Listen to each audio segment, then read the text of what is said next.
How to stop worrying about what others think of you. In psychology, there's a phenomenon called as the spotlight effect, which is basically everyone is the center of their own universe, and that's why you think that you're the center of another person's universe, and that other person thinks that they're the center of your universe, which is in fact far from the truth, because we are the center of our own universe.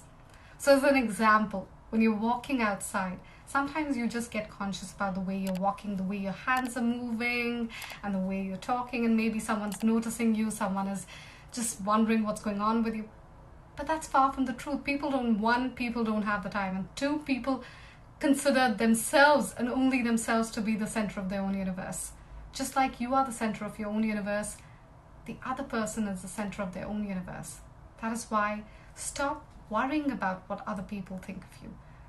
Others don't have the time, and others by nature are not spending time thinking about you. Subscribe to my YouTube channel for more such content.